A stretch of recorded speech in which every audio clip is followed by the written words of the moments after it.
नमस्कार दोस्तों, मैं हूं राज शर्मा और आप देख रहे हैं हाईवे नाइट। तो चले दोस्तों आज की कहानी की सफ़र पर। दोस्तों आज की कहानी जो हमें भेजे हैं उनका नाम है विनोद। उत्तर प्रदेश के रहने वाले हैं। और वो बताते हैं कि ये जो घटना मेरे साथ में घटी थी ना, साल था 2008 का। तो चले विनोद जी की इस कहानी में, विनोद जी की ही पॉइंट ऑफ व्यू से। दोस्तों मेरा नाम विनोद है, उत्तर प्रदेश का रहने वाला।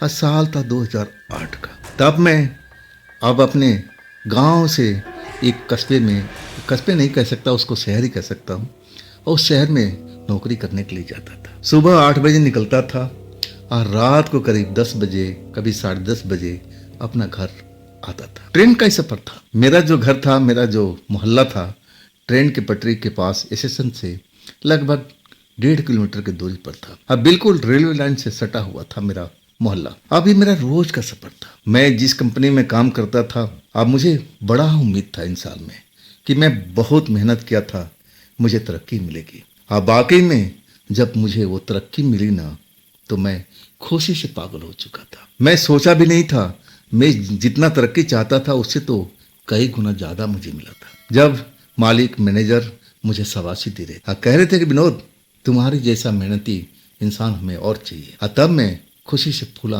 नहीं समाया था। सही कहूँ उस रात थोड़ा लेट हो चुका था। अब मैं जब अपने घर के लिए चला ना, तो कंपनी का दिया हुआ मिठाई का डब्बे और कुछ नगद कैश इनाम के तौर पर, शाबाशी का चिट्ठी, और मुझे क्या चाहिए था। सैलरी मेरी बढ़ चुकी थी। खुशी के मारे पागल हुआ पड़ा था कि कब मैं अपने घर पहुंचूं और अपने परिवार वालों को बताऊं। वो भी खुशी से झूमने लगेंगे। मैं कब ट्रेन पकड़ा मुझे ये भी नहीं पता। ऐसा मैं खुशी में दीवाना हुआ पड़ा था।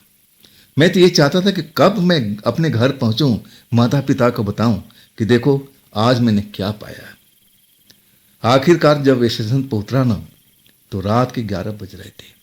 हर तरफ अंधेरा हुआ पड़ा था। सही कहूँ ना कि मुझे डर तो लगता नहीं था।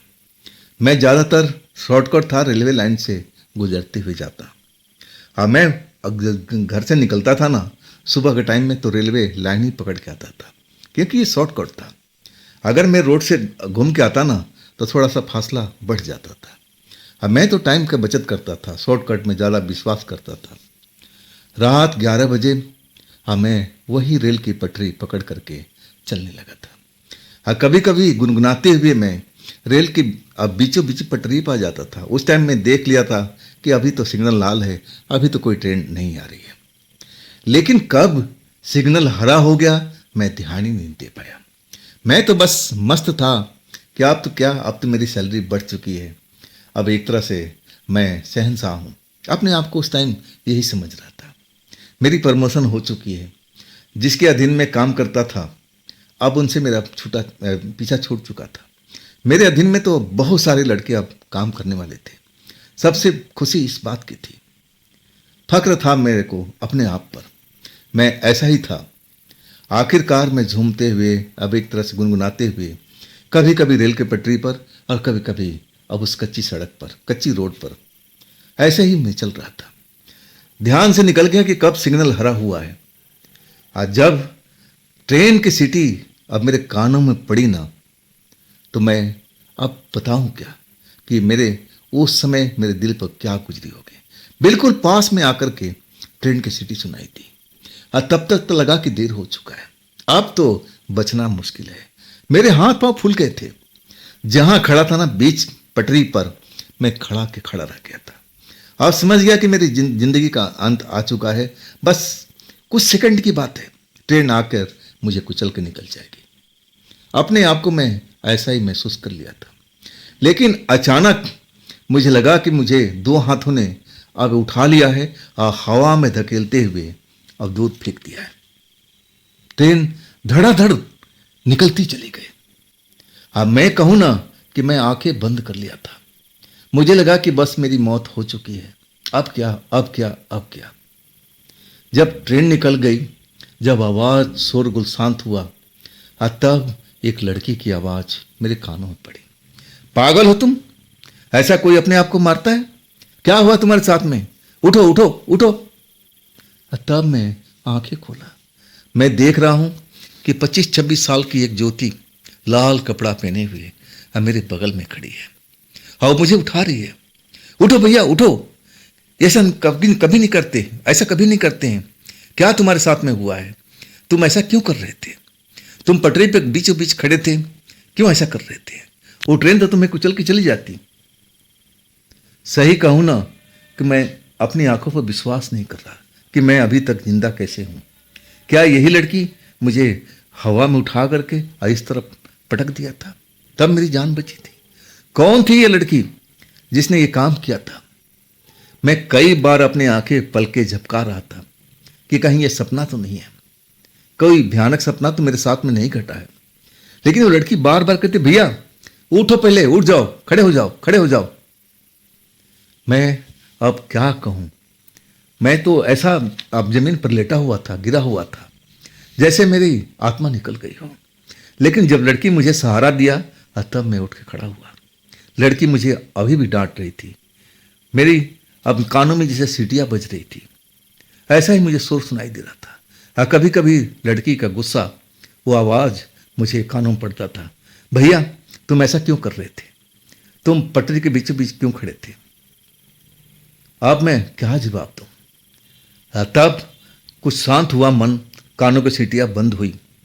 तब मैं उस लड़की की तरफ देखा कि बहन मुझसे गलती हो गई। सब कुछ बताने लगा कि देखो मैं अपने होश में नहीं था, मैं कोई नशा नहीं किया था, मैं तो खुशी में था कि मेरी सैलरी बढ़ गई, मेरी अब एक तरह से प्रमोशन हो चुका था। अब मैं जल्दी अपने घर पर पहुंचना चाहता था। अब क्या बताऊं बहन, अब इसी से मेरी गलती हो गई।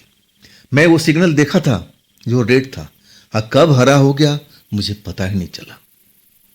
मेरी गलती है बहन, मेरी गलती है। तब वो कहने लगी कि भैया चलो आप जाओ अपना घर, तुम्हारे घर वाले इंतजार कर रहे होंगे, ऐसा गलती कभी मत करना। तब मैंने कहा कि बहन तुम कौन हो?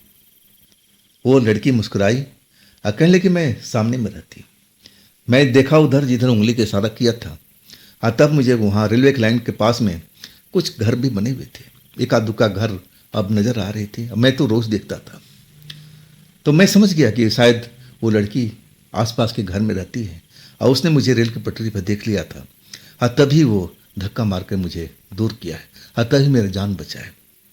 मैं उस लड़की को बहुत बहुत धन्यवाद दिया। मेरे पीठ पर बैग टंगा हुआ था जिसमें कंपनी का दिया हुआ बर्फी था। मैं अब एक तरह से जब लड़की जाने लगी ना, तब मैंने उसको रोका, बहन एक मिनट रुको, आओ इधर आओ। लड़की दौड़ती हुई आ गई, क्या बात है, क्या बात है, अब क्या इरादा है? मैंने कहा इरादा कुछ नहीं है बहन, अब इतना तो मेरा हक बनता है ना, आपने मेरी नई जिंदगी दिया है तो मैं आपका मुंह तो मीठा कराऊं। लड़की पास में खड़ी रह गई, अपना पिट्ठू बैग उतारा मैं और उसमें से बर्फी का जो डब्बा था पूरा का पूरा खोल करके उसके आगे कर दिया। मिठाई देखते ही उसकी आंखें चमकने लगी, कहने लगी ये तो बर्फी है। मैंने बोला हाँ बहन बर्फी है, काजू वाली स्पेशल बर्फी है, आप ले लो ना, आप ले लो ना। तब वो लड़की कहने लगी आपके परिवार को क्या ले आ जाओगे? मैंने कहा कि एक डिब्बा और है ना, अब उसमें हमारा काम चल जाएगा, आप ले जाओ, आप भी खाना, अपने परिवार को भी खिलाना। अब वाकई में उस लड़की ने देरी नहीं किया, पूरा डब्बा उठा करके रेलवे लाइन पार करती हुई अब मैं वहीं खड़ा देखता रहा।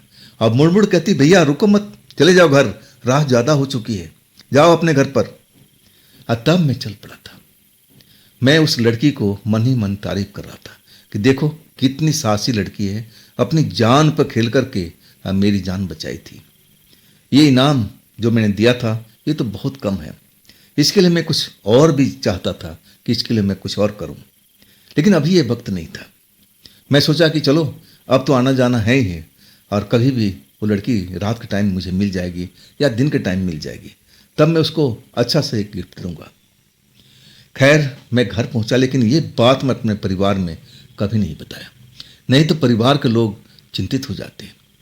अब सब कुछ मैं अपना प्रमोशन के बारे में बताया, घर के परिवार के लोग बहुत खुश हो गए थे। चलो बेटा भगवान ने सही किया है। अब इसके बाद मिठाई जो एक पैकेट था परिवार वालों को दिया, इसके बाद खाना पीना, और मैं थका हुआ था तो नींद भी आ गया था। सुबह जब मैं चला ना, उस घर की तरफ से चला, दूसरी साइड से, ताकि मैं उस लड़की को देख सकूं कि कौन सा उसका घर है। अब रात में तो मैं अब उस घर को सही ढंग से नहीं देख पाया था, लेकिन मैं देखता जा रहा था। अब वहाँ पर कुछ बच्चे भी खेल रहे थे, लेकिन वो लड़की मुझे दिखाई नहीं दी। आखिरकार मुझे अपना ऑफिस से पहुँचना था। अब फिर मैं ट्रेन पकड़ा। गर्मियों के दिन थे और मैं ऑफिस से जब निकला ना जाने मेरे मन में क्या आया कि उस लड़की को बर्फ़ी काजू वाली बहुत पसंद है। तभी उसकी आंखें चमकने लगी थी। मुझे एक मिठाई का डब्बा लेना चाहिए। अगर आज वो लड़की मिलती है तो मैं इसको सप्रेम भेंट कर दूंगा। अब मैं तो कुछ और चाहता था। मैं चाहता था कि उस लड़की के लिए एक सुंदर सा ड्रेस में लेके आऊँ, लेकिन साइज़ का पता नहीं था। मैं आज यही सोच रहा था कि लड़की मिल जाएगी ना तो मिठाई का डब्बा दूंगा। अब फिर उसके नाप का पूछूंगा कि तुम्हारा साइज़ कौन आता है। अब वही जिस रंग का कहेगी वैसे ही मैं ड्रेस ले करके उसको दे दूंगा। मेरे मन में यही चल रहा था। आखिरकार जब स्टेशन पर उतरा तो आज ज़्यादा रात नहीं हुई थी। 10 सवा 10 का वक्त था। मैं बड़े आराम से पटरी के साइड में चल रहा था। बीच पटरी पर कभी नहीं आ रहा था।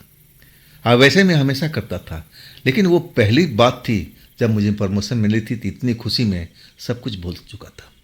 लेकिन मैं बहुत सतर्क था। जिस जगह पर मेरा एक्सीडेंट होते होते बचा था और उसी दूसरी साइड में वो घर था, अब मैं वहाँ खड़ा हो गया। अब मैं इंतज़ार करने लगा कि लड़की दिखे, लेकिन वो लड़की नहीं दिखी। मैं काफ़ी देर तक इंतज़ार करता रहा।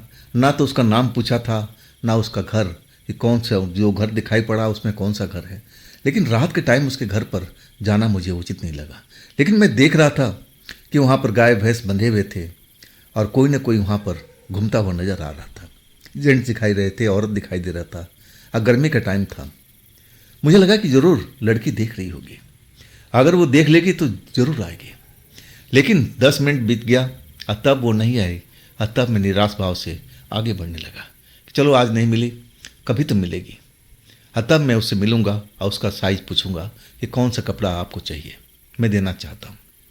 जैसे ही 10 कदम आगे बढ़ा और तभी पीछे से आवाज़ आई, अरे रुको भैया, क्या तुम मुझे ढूंढ रहे थे?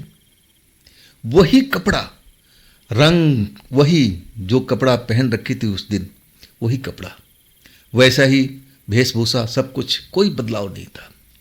और तब मैं खुश हो गया और बोला, हाँ बहन, मैं तुम्हें इंतज़ार कर रहा था। काफ़ी देर से तुम्हारे घर की तरफ देख रहा था, लेकिन तुम दिखी नहीं। हाँ, कुछ और लोग दिखाई पड़े थे जो गाय भैंस के आसपास में टहल रहे थे। और तब वो कहने लगी, भैया मैं वहीं थी, मैं तुम्हें देख लिया था। और तब मैं दौड़ती हुई आई, क्या बात है, बात क्या है? मैं कहने लगा, बहन अब मैं अपना खुशी क्या बताऊँ। अब ये मैं तुम्हें कोई सुंदर सा कपड़ा देना चाहता हूँ, ड्रेस देना चाहता हूँ। अब साइज़ का तो पता नहीं है, ना मुझे अंदाज़ा है, तो अपनी साइज़ बता दोगे? और इसके बाद बर्फ़ी का डब्बा निकाल के दिया कि बहन ये आपके लिए। और तब वो कहने लगी, भैया इसकी क्या ज़रूरत थी, आपने मुझे एक डब्बा दे दिया था ना, तो अब लाने की क्या ज़रूरत थी? मैं कहने लगा कि देखो बहन, आपने मेरी नया जीवन दिया है, इस बात को तो मैं कभी भूल नहीं सकता हूँ। ये मिठाई अब इसके आगे क्या महत्व रखता है। मैं तो अब चाहता हूँ कि रोज़ आपके लिए अब मिठाई ले आऊँ, यही काजू वाली जो आपको पसंद है। लड़की मुस्कुरा के मिठाई ले लिया और कहने लगी, नहीं, मुझे ड्रेस व्रेस नहीं चाहिए भैया, आपका खर्चा हो जाएगा, रहने दो। आपने मिठाई दे दिया, हाँ वाकई में मुझे ये मिठाई बहुत ही पसंद है जो आपने मुझे दिया है, अब रहने दो भैया, ड्रेस व्रेस की ज़रूरत नहीं है। और तब मैं जिद पर अड़ गया था कि देखो बहन, अगर मुझे अपना भाई समझती हो ना तो मुझे ड्रेस लाने दो, साइज़ बता दो। आखिरकार मजबूर होकर के अब वो कहने लगी कि देखो भैया, मैं आपका खर्च नहीं कराना चाहती, लेकिन बार बार आप पूछ रहे हो ना, तो ये है मेरा साइज, अब माप ये है मेरा। अब मैंने रंग पूछा तो वही रंग जो पहन रखी थी, लाल रंग। तब मैं कहा कि बहन आपको लाल रंग पसंद है? और तब मुस्कुरा के बोली, हाँ भैया मुझे लाल रंग पसंद है। मैं खुश हो गया था। और तब कहने लगे, भैया देखो रात हो रही है, आप जाओ, मैं भी जा रही हूँ और तुम भी निकल जाओ। मैं खुश हो गया, चलो अब साइज मिल चुका था। अब मैं कल अब या तो टेलर से सिलवाऊंगा या फिर रेडीमेड लेके आऊँगा, जो भी मुझे अच्छा लगेगा। अब मैं चाहता था कि जो ड्रेस दूँ ना तो बाकी में थोड़ा शानदार दिखे, चाहे महंगा जरूर क्यों ना हो। घर गया आराम से अपना। ये बात अपने परिवार वालों को मैंने शेयर नहीं किया था, ना शेयर करना चाहता था। आज सही कहूँ ना तो मेरी कोई बहन थी भी नहीं। हम 3 भाई थे अब मेरे घर में मेरे माँ बाप को बड़ा अब एक तरह से बेटी के लिए प्यार था, लेकिन अब बेटी हुई नहीं तो कर क्या सकते थे। हमें भी अब रक्षाबंधन पर अपनी बहन की याद सताती थी कि काश मेरी बहन होती तो मेरे हाथों में रक्षा बांधती थी। खैर वो अब मेरी जो इच्छा थी अब इस बहन को पाकर अब एक तरह से कहूँ ना कि पूरा होने लगी थी। मैं मन ही मन बड़ा खुश था कि चलो इसी बहाने मुझे एक बहन तो मिल गई। अब मैं अगले दिन उसी जगह से देखता हुआ कि लड़की नज़र आ जाएगी तो बाय बाय करता हुआ निकल जाएगा, लेकिन दिन के टाइम में वो लड़की मुझे उन एरिया में कहीं भी नज़र नहीं आई। तब मैं ट्रेन पकड़ लेता था। हाँ, इसके बाद में अब रेडीमेड तो कई कपड़ा देखा, लेकिन मुझे पसंद नहीं आया। नहीं, चलो अब सिलवाते हैं, अब बढ़िया से मजबूत कपड़ा होगा और सिलाई भी मजबूत होगी, रेडीमेड क्या दूँ।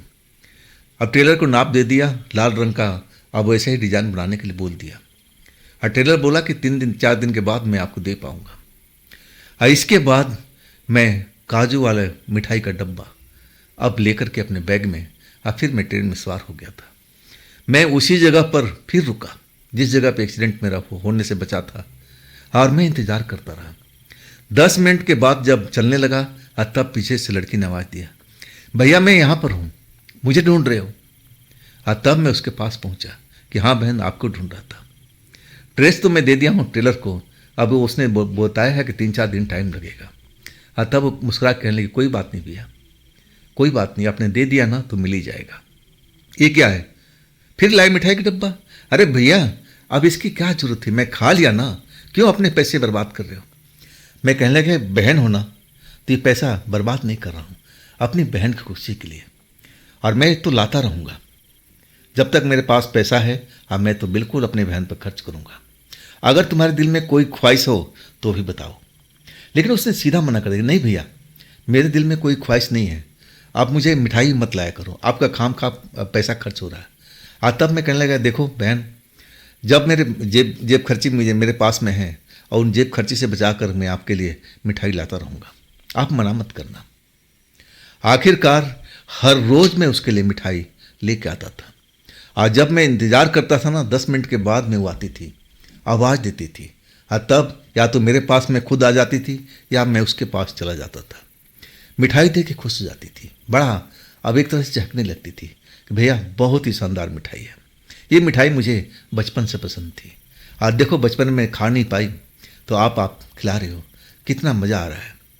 भाई होता ऐसा, एक तरह से कहूँ ना, इतना घनिष्ठ संबंध उस लड़की से बन चुका था।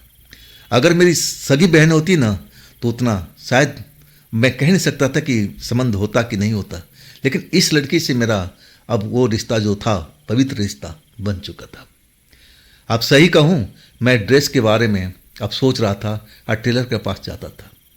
टेलर टाइम पर टाइम ले रहा था, और कई बार तो उसकी दुकान बंद मिली।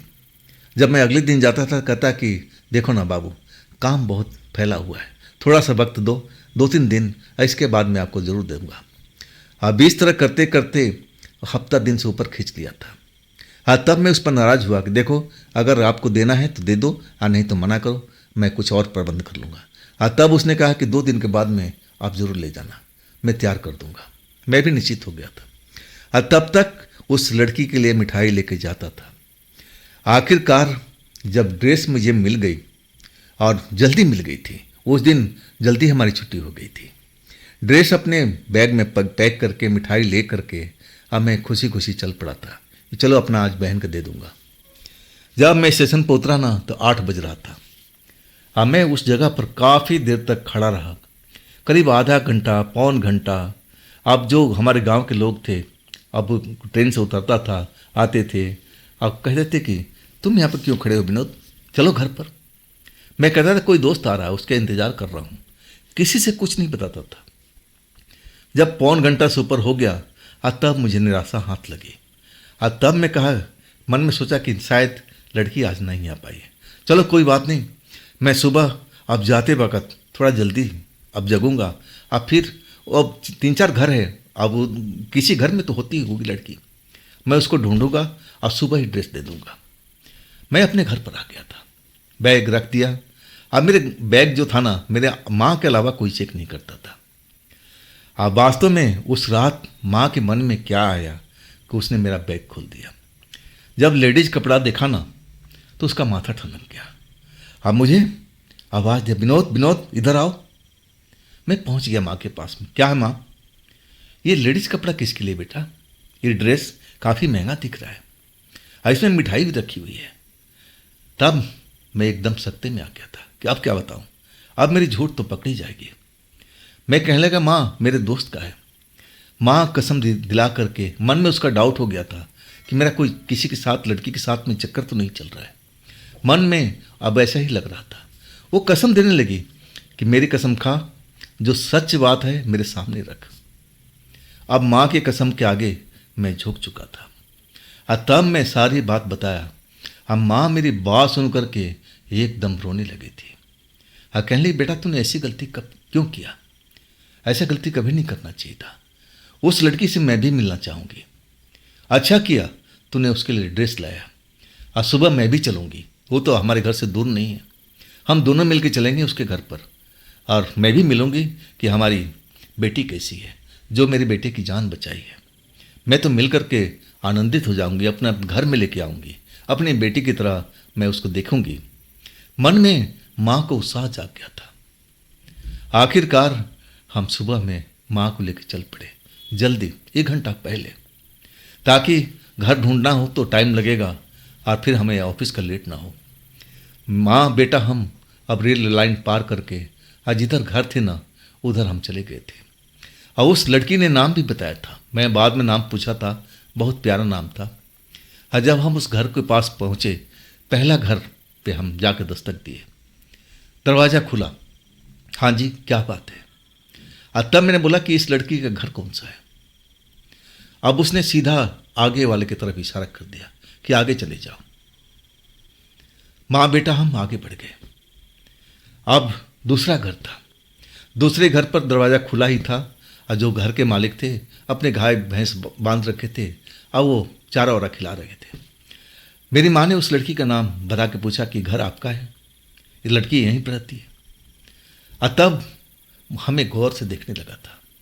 बोला आप कौन? आप उस लड़की को कैसे जानते हैं? मेरी माँ बोली कि ऐसे ऐसे घटना हुआ था और मेरे बेटे को जान बचाई है। और वो जो अब गाय का चारा खिला रहा था, अचानक चारा वारा छोड़ करके अब रोने लगा था। अब माँ बेटा हम विस्मय में पड़ गए थे कि बात क्या है। हमने ऐसी कौन सी बात पूछ दिया कि ये रोने लगा। अब सही कहूँ ना तो माँ भी घबरा गई थी। अब मैं तो बहुत ज़्यादा घबरा गया था कि अचानक अभी हमसे सवाल पर सवाल पूछ रहा था और अचानक हमने वो लड़की का नाम लिया तो ये रोने क्यों लगा, बात क्या है?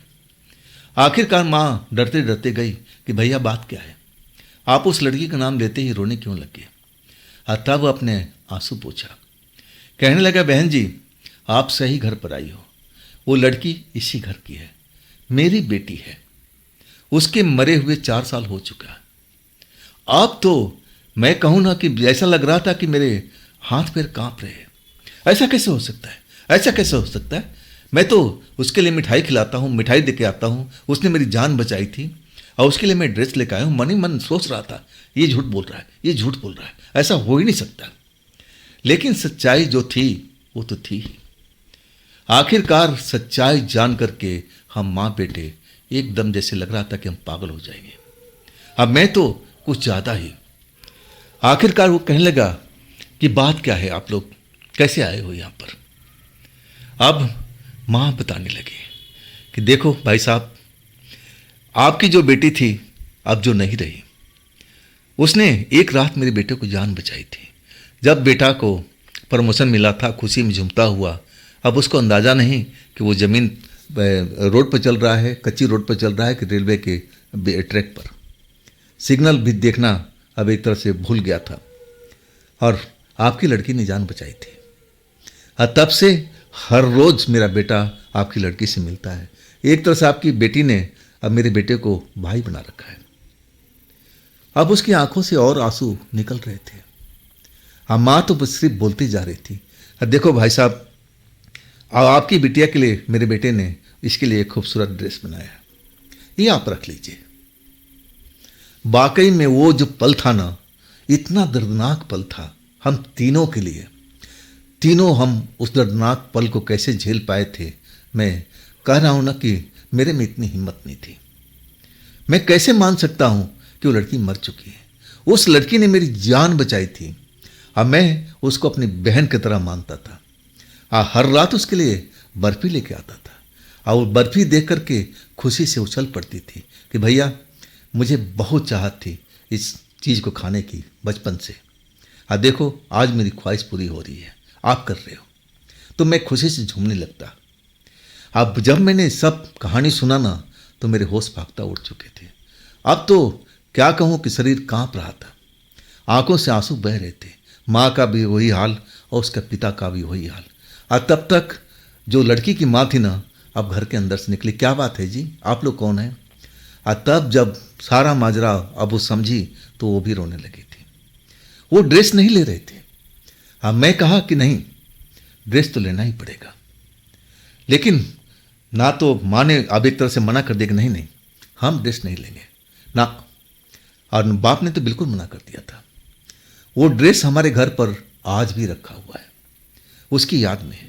और सही कहूँ ना, मैं हमेशा जब ड्यूटी से निकलता था और वो ड्रेस मेरे बैग में रखा हुआ था। लेकिन उसके बाद वो लड़की ना तो कभी दिखी, और मिठाई तो मैं लेके आता ही था, कभी नहीं नजर आई, कभी नहीं। मैं तो मेरी आंखें तरस गई थी देखने के लिए कि मैं एक बार तो इससे मिल लूँ, ये ड्रेस दे दूँ और मिठाई का पैकेट दे दूँ, और इसके बाद वो मिले या ना मिले। लेकिन उसके बाद से वो लड़की मेरी ज़िंदगी में कभी आई नहीं, कभी दिखाई नहीं पड़ी। तो दोस्तों ये थी आज की कहानी विनोद जी की भेजी हुई।